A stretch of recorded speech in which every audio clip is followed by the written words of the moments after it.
और लोगों क्यों जा रहे हैं भाई? ना जाएं, मतलब आपको पता ही है कि एक तूफ़ान आने वाला है, मतलब जो भी है इतनी फेवरेबल सिचुएशन है नहीं, तूफ़ान हो या ना हो, क्योंकि वेव्स हाई टाइड है, हवा भी बड़ी तेज़ चल रही है और पानी इस किस्म का है जो आपको अंदर खींच के ले जाएगा, तो डोंट डू दैट। सो अभी आपने देख लिया क्लिफ्टन बीच के ताज़ा मनाजर हमने आपको दिखाए हैं, जहाँ पे लोग ऑल्दो दफ़ा 144 है लेकिन कल के मनाजर हैं उसकी पामाली करते हुए पिकनिक मना रहे हैं, जमा हुए हैं। अभी तो वैसे धूप काफ़ी तेज़ हो गई है, कल काफ़ी तेज़ हवाएं और अबर आलूद सा मौसम था। क्या इंतजामात हैं ओवरऑल कराची में सफाई सुथराई, पर्टिकुलरली नालों की सफाई को लेकर, और जो साहिली इलाके हैं बदीन के, सजावल के, केटी बंदर का जो इलाका है, वहाँ से लोगों को शिफ्ट तो किया जा रहा है, लेकिन जहाँ उन्हें शिफ्ट किया जा रहा है क्या वहाँ उन्हें मुनासिब सहूलियात मैसर हैं?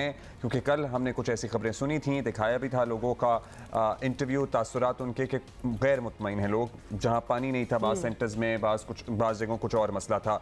वज़ीर इत्तलात सिंध शजील इनाम मेमन साहब हमारे साथ मौजूद हैं, उनसे बात करते हैं। शजील साहब, आई एम श्योर आप लोग सिंध हुकूमत हैं और ज़ाहिर है कि बलूचिस्तान का पहले टारगेट या रूट बताया जा रहा था, अब ये सिंध को हिट कर रहा है डायरेक्टली। तैयारी तो आप लोग कर रहे हैं, वज़ीर आला सिंध भी बड़े पेश हैं, उन्होंने दौरा भी किया है, लेकिन व्हाट्स द लेटेस्ट? क्या ये हतमी है कि तमाम लोगों को वहाँ से निकाल लिया गया है जहाँ जहाँ इस तूफ़ान के लैंडफिल होने का ख़तरा मौजूद है? बिस्मिल्लाहिर्रहमानिर्रहीम, शुक्रिया जी।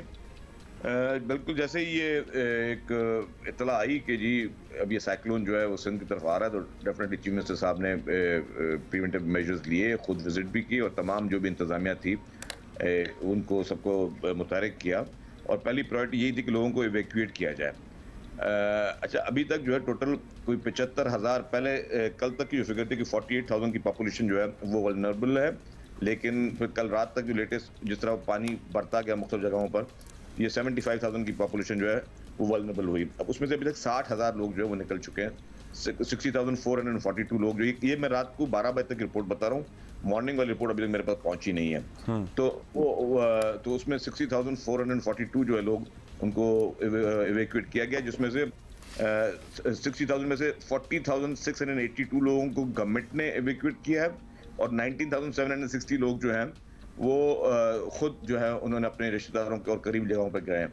उनके लिए डेफिनेटली रिलीफ कैंप्स वगैरह बनाए गए हैं, और कुछ लोग अपने रिश्तेदारों के पास ठहर रहे हैं और कुछ लोग जो है वो रिलीफ कैंप्स में ठहर रहे हैं। तो गवर्नमेंट उधर भी इंतजामिया जो है, कमिश्नर, डीसी और जो असिस्टेंट कमिश्नर जितने भी हैं, उनको ये कह दिया गया है कि जी वो उन सब लोगों को लुक आफ्टर करें। मेमन साहब, ये कैंप्स हैं, कहाँ ठहरे हैं? क्योंकि कल जब हम बात कर रहे थे तो ऐसी ही खबरें आ रही थी कि लोग जिनको मूव किया गया है वो मुतमईन नहीं है विद द फैसिलिटीज़, और जो तस्वीरें हमने भी देखी तो हमें भी लग रहा था कुछ रैंडम किस्म की जगह है, शायद कुछ लोग तो कंप्लेन कर रहे थे कि साफ पानी भी नहीं है। तो ये ज़रा एक्सप्लेन कर दें कि किधर उनको एग्जैक्टली इन लोगों को मूव किया गया है, और कुछ फैसिलिटीज़ के हवाले से कुछ बेहतर किया गया है वहाँ काम?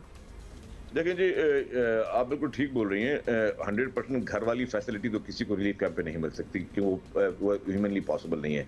उन लोगों को जी मुख्तलिफ सरकारी इमारतें होती हैं, गवर्नमेंट की जो है इमारतें होती हैं, कुछ स्कूल्स होते हैं, कुछ कॉलेजेस होते हैं, और कुछ जगहों पे गवर्नमेंट के और मुख्तलिफ डिपार्टमेंट्स होते हैं, उनकी ऑफिस होती हैं, तो वहाँ उनको मुंतकिल किया जाता है। तो वहाँ पे जो है बिस्तरे, खाने पीने की चीज़ें, जो बुनियादी सहूलतें और मेडिकल फैसिलिटीज़ जो है वो प्रोवाइड की जाती हैं। अब आइडियली वो चीज़ें और ये सारी चीज़ें एमरजेंसी में हुई हैं तो कहीं कमी कोताहियाँ भी होंगी, लेकिन ये है कि चीफ मिनिस्टर साहब ने कमिश्नर्स को और जितने भी डिप्टी कमिश्नर उनको कहा कि कोई भी इनको तकलीफ ना हो, उसके लिए अब जहाँ पे एकाध शिकायतें आ रही थी तो उसको उसी वक्त एड्रेस किया जा रहा था गवर्नमेंट ऑफ सिंध की जानिब से। लेकिन डेफिनेटली वो जो घर वाली फील है वो तो पॉसिबल नहीं किसी रिलीफ कैंप में किसी को आए।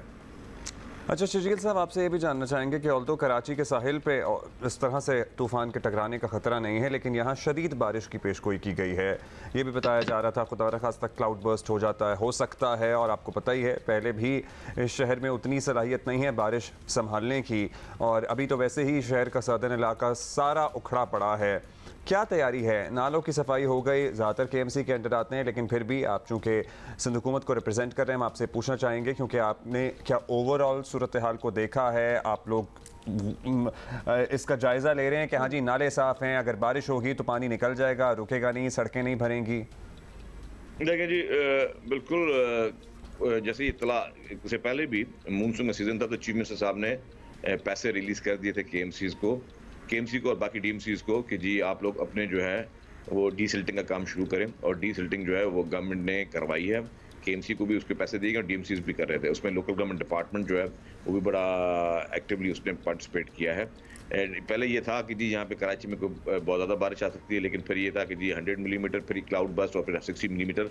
लेकिन अगर एक दिन में 100-150 मिलीमीटर भी बारिश होती है तो कोई प्रॉब्लम नहीं है, हमारे ड्रेन इसको आराम से उठा लेते हैं। लास्ट टाइम भी जब हुई थी तो अराउंड कोई 300-350 मिलीमीटर बारिश हुई थी कुछ उन दिनों में जब ये मानसून के सीजन थे, तो कराची ने उसको सर्वाइव कर लिया और अच्छे तरीके से उसको निकाल लिया। लेकिन जो क्लाउड बस्ट होता है वो थोड़ा उस वक्त खतरनाक होता है, क्योंकि क्लाउड बस्ट में अचानक वो सारा पानी का जो पहुंचना जो है वो फिर प्रॉब्लम क्रिएट करता है। लेकिन उसके लिए भी एक कुदरती आफत है, लेकिन उसकी तैयारी पूरी है, मशीनरी पूरी तैयार है। बिलबोर्ड्स भी हटाए जा रहे थे, मतलब 3-4 दिन से ही उनको हटाने की कोशिश चल रही थी। काफी इलाकों से 90% इलाकों से बिलबोर्ड्स हट गए थे। अच्छा मेमन साहब, ये जरा प्रीएम्प्टिव साउंड करता है, लेकिन गोइंग बैक टू द इवैक्यूएशंस जिनके इवैक्यूएट कराया गया है नेचुरली, क्योंकि उन इलाकों में जहाँ के इफेक्ट होगा साइक्लोन का, अब जब ये वापस जाएंगे तो क्या हैबिटेबल होंगे उनके घर और उनके इलाके? पिछले साल के फ्लड्स में भी हमने देखा बहुत से लोग तो कभी वापस जा ही नहीं सके अपनी घरों पे, अपने ज़मीनों पे। तो क्या बाद का भी सोचा गया है कि इनको वापस भी रिहेबिलिटेट करना पड़ेगा उन जगहों पे जहाँ साइक्लोन होके गया है? नहीं, आपने बहुत ही सही सवाल पूछा और सही टाइम पे पूछा है। लेकिन अभी रिसेंटली हमने फ्लड से गुजरे हैं, उस फ्लड्स के बाद जो है सिंध गवर्नमेंट 21 लाख लोगों को घर बना के दे रही है। मतलब 2 मिलियन लोगों से ज़्यादा लोगों को घर बना के देना, बात करना बहुत आसान है। और ये पूरी दुनिया में मैंने पूरी कहीं पे भी नहीं देखा कि जी कोई एक गवर्नमेंट जो है इतनी बड़ी तादाद में घर बना के दे रही है। वो प्रोसेस अभी चल रहा था, ऊपर से ये आफत होगी। अब डेफिनेटली जहाँ पे पानी आएगा, जिन जिन इलाकों में जब पानी की हाई टाइड भी है और ये काफ़ी आबादियों में जाएगा, तो काफ़ी घरों के नुकसान होंगे। लेकिन कल भी चीफ मिनिस्टर साहब ने असेंबली में ये कहा कि जी जिन लोगों को नुकसान होंगे उनको हम ही भर के देंगे, हम ही उनको बना के देंगे। जो घर उनको जो भी उनके जो साहिली इलाकों में हैं, अगर वो घर उनके खुदा ना खासा डूब गए या अगर इस तरह की सिचुएशन हुई, तो ये सिंध हुकूमत पहले भी कर चुकी है, कर रही है, इस वक्त भी कर रही है, आइंदा भी सिंध हुकूमत जो है वो घर बना के देगी। मतलब सिंध हुकूमत हर मुसीबत की घड़ी में, मैं सिर्फ ये इसलिए नहीं बोला कि मैं पीपल्स पार्टी का मेंबर हूँ या सब कैबिनेट का मेंबर हूँ, लेकिन ये वाहिद मैंने एक चीज़ हमने देखी है कि हर मुसीबत की घड़ी में सिंध गवर्नमेंट आपको हमेशा हर जगह पे मौजूद नजर आई है और प्रॉपर विजिबिलिटी के साथ काम करते हुए नजर आई है। लास्ट ईयर भी जब लाखों करोड़ों की तादाद में लोग जब सैलाब में मुतासर हुए थे, तो उनको पहले स्टार्ट में ही कुक्ड फूड सब लोगों को पहुंचाना और इतनी बड़ी तादाद में पहुंचाना, फिर राशन देना, फिर रिलीफ कैंप्स, फिर टेंट्स वगैरह जितने भी वो पीडीएमए के काम थे वो सारे कर रहे थे। आज भी पीडीएमए की मशीनरी जो है वो कराची समेत इन जितने भी वल्नरेबल डिस्ट्रिक्ट्स हैं वहाँ पे पहुंचाई गई है। मशीनरीज रेडी हैं, पंप्स डीवाटरिंग पंप्स रेडी हैं, उनको डीजल मतलब प्रॉपर जैसे कोई ऑर्गेनाइजेशन काम कर रही होती है रेस्क्यू की, वो कर रही है। रेस्क्यू 112 भी काम कर रहा है। मतलब डेफिनेटली हम लोग उस इतने तरक्की याफ्ता ममालिक नहीं है कि फौरी तौर पर चीज़ हो जाए, लेकिन हमने सिंध हुकूमत ने पिछली काफ़ी चीज़ों से सीख कर जो है, मैं समझता हूँ कि अब इस काबिल हम हो गए कि हमारी कैपेसिटी है कि हम इस तरह की जितनी भी मुसीबतें उनको हम लोग फेस कर सकें। अभी हम विजुअल्स भी देख रहे थे, डीजी रेंजर्स भी पेश थे, उन्होंने भी कुछ इलाकों का दौरा किया। So how is this collaboration working out? क्या आप लोगों का कोई कंप्लेंट सेंटर है जहां पर अगर कोई मुसीबत में हो तो कोई रब्ता कर सके, वहाँ उसे फौरी इमदाद पहुँचाई जा सके? इस तरह का कोई मॉनिटरिंग रूम है जहाँ पर तमाम सूरत हाल ऑब्जर्व की जा रही है, जहाँ रेंजर्स और हुकूमती नुमाइंदे और एडमिनिस्ट्रेशन तमाम लोग मिलकर इसको देख रहे हों? बिल्कुल, अच्छा आपने क्या ये सवाल किया कि मैं ये शायद पार्ट मुझसे भी मिस हो गया था। पूरी जितनी भी रेंजर्स, पाक फौज, नेवी और कोस्ट गार्ड सब मिलकर काम करें। जब चीफ मिनिस्टर साहब ने विजिट किया था इन एरियाज़ का, तो उनमें उनके साथ जीओसी हैदराबाद, डीजी रेंजर्स, ये सब मौजूद थे। सारे जितनी भी हमारी फोर्स के लोग हैं वो सब बढ़ चढ़ के इसमें काम करें। जहाँ तक आपने कंप्लेंट सेंटर के नंबर्स की बात की, कल के तमाम न्यूज़पेपर्स में जो है, तमाम उर्दू, इंग्लिश, हिंदी की न्यूज़पेपर्स में, लीडिंग न्यूज़पेपर्स में हमने सारे कंप्लेंट सेंटर्स के नंबर्स दिए हैं हर डिस्ट्रिक्ट के, कि जी किस किस डिस्ट्रिक्ट में जो है अगर कोई भी आपको कोई भी ज़रूरत पड़े तो ये इमरजेंसी नंबर हैं। उन इमरजेंसी नंबर्स पे अगर आप फ़ोन करेंगे तो वहाँ पे इंतज़ामिया आपके डोर स्टेप पे होगी। वो सारी उसकी नंबरों की तशहीर जो है वो हम कल तमाम लीडिंग न्यूज़पेपर्स में कर चुके हैं।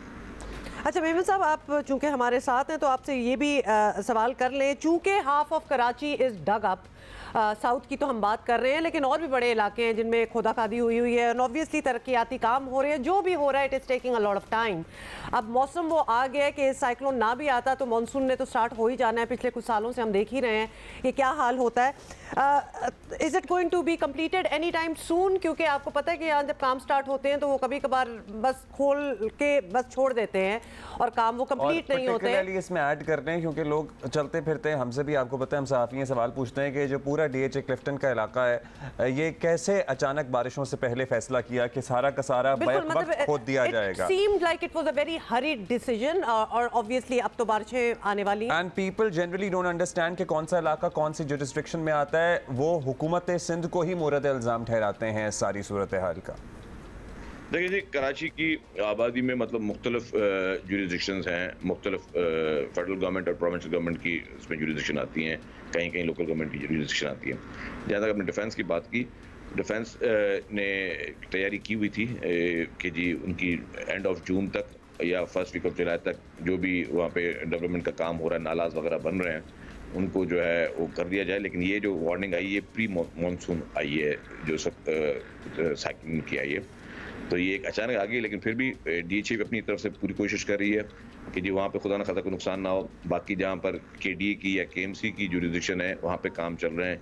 कहीं कहीं पे अब रेड लाइन का एक मेरे अपनी डिपार्टमेंट का एक काम है, रेड लाइन का वो काम चल रहा है। अब वहाँ पे जो काम आपने कहा कि वेरी सून कंप्लीट हो जाए, मतलब काम में कहीं पे कोई स्लो नहीं है। मैं आपको बता दूं, चाहे वो केएमसी के रोड्स बन रहे हो, डीएमसीज के बन रहे हो, लोकल गवर्नमेंट के कोई स्कीम्स चल रही हो या ट्रांसपोर्ट की हो रही हो, असल में हमारे पास कुछ इश्यूज बहुत ज़्यादा इसलिए होते हैं कि हर जगह पे बनाने के लिए हमें रीलोकेट करनी पड़ती है यूटिलिटीज़। कोई फेडरल गवर्नमेंट की है, पीटीसीएल की है, कोई के इलेक्ट्रिक के, चले उसको हम के इलेक्ट्रिक से बात करते हैं। इसी तरीके से ऑप्टिकल फाइबर्स, मतलब बहुत ज़्यादा वाटर बोर्ड की यूटिलिटीज़। तो हर रोड पे जहाँ जहाँ पे हम एक्सकेवेशन करने जाते हैं वहाँ पे यूटिलिटीज़ को शिफ्ट करना, ट्रांसफर करना एक बहुत बड़ा चैलेंज होता है।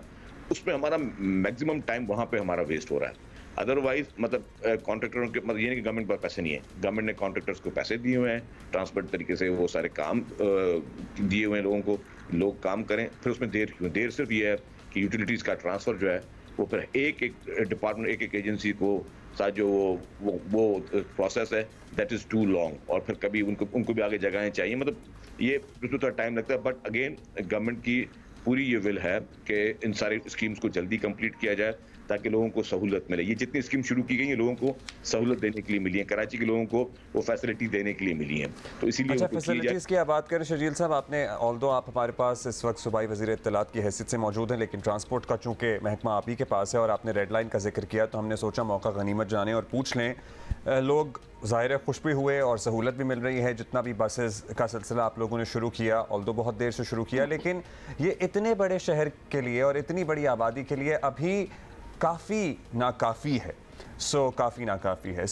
ये तादाद बढ़ाने का कोई इरादा है? कोई इसका टाइम लाइन है आपके जहन में कि हाँ जी इतनी बसें चल रही हैं, इनको डबल या ट्रिपल किया जाना तो नागुज़ीर है, अब तक कब तक कर दिया जाएगा? इस सिलसिले में अगर आप कोई प्लान शेयर कर सकें। ऑल्दो हम तूफ़ान की बात कर रहे थे, लेकिन चूँकि आप हैं हमारे साथ मौजूद तो हमने सोचा आपसे पूछ ही लें फिर। जी बिल्कुल, गवर्नमेंट की टॉप प्रायोरिटी है। चेयरमैन पाकिस्तान पीपल्स पार्टी बिलावल भुट्टो ज़रदारी साहब, प्रेसिडेंट आसिफ अली ज़रदारी साहब और चीफ मिनिस्टर सिंध सैयद मुराद अली शाह साहब ने इसमें फ्री हैंड भी दिया हुआ है और फुल इंटरेस्ट भी लिया हुआ है उन्होंने कि जी इन प्रोजेक्ट्स को करें। जो एक रेड लाइन का मैं प्रोजेक्ट बता रहा था आपका, रेड लाइन BRT जो है वो एक state of the art first biogas का प्रोजेक्ट है जो कि पाकिस्तान में लगने जा रहा है। इसके साथ साथ येलो लाइन प्रोजेक्ट जो है उसमें भी हमने जाम सादिक ब्रिज का टेंडर स्टार्ट कर लिया है, डेपोज का टेंडर कुछ दिनों में करने जा रहे हैं। तो मतलब वो प्रोजेक्ट भी फुल स्विंग में जा रहा है, क्योंकि जो रेड लाइन है वो एशियन डेवलपमेंट बैंक के जरिए हम बना रहे हैं और येलो लाइन जो है वो हम वर्ल्ड बैंक के साथ इश्तराक में बना रहे हैं। उसके साथ साथ जो मजीद पीपल्स बस सर्विस की बसेस की प्रोक्योरमेंट है उसका अमल भी जारी है। जितने पैसे हम मांग रहे हैं गवर्नमेंट हमें दे रही है कि हम मजीद जो है प्रोक्योरमेंट करते रहें और वो बसेस का की जो भी है उसमें इजाफा होता रहे। जो EV बसेस हैं पाकिस्तान की पहली, वो भी इस वक्त कराची में चल रही हैं। उनके कुछ चार्जर्स का इशू था, वो भी बायर हमने मंगाए कुछ और, ताकि और बसेस को भी हम लोग रोड पे लेकर आएँ। इसी तरीके से ऑरेंज लाइन BRT जिसे अब्दुल सत्तार ईदी लाइन कहते हैं वो इस वक्त चल रही है फुल स्विंग में। तो जितने बस के प्रोजेक्ट्स हैं वो अभी लाड़काना में भी हमने शुरू किए हैं, हैदराबाद में शुरू किए हैं, सखर में शुरू किए हैं और डिस्ट्रिक्ट में भी शुरू करने, और कराची के लिए डेफिनेटली मजीद बसेस की ज़रूरत है। तो वो सिंध गवर्नमेंट की टॉप प्रायोरिटी है। आपको अब मैं कह दूँगा हर दूसरे तीसरे महीने आपको जो है बसों की फ्लीट में जो है वो आपको इजाफा। चलें जी, look forward, we are looking forward, in fact people are looking forward to that. बहुत शुक्रिया आपका शर्जील इनाम अहमद साहब हमारे साथ मौजूद थे, और तूफान के सिलसिले में क्या तैयारी है सिंध हुकूमत की वो भी बता रहे थे।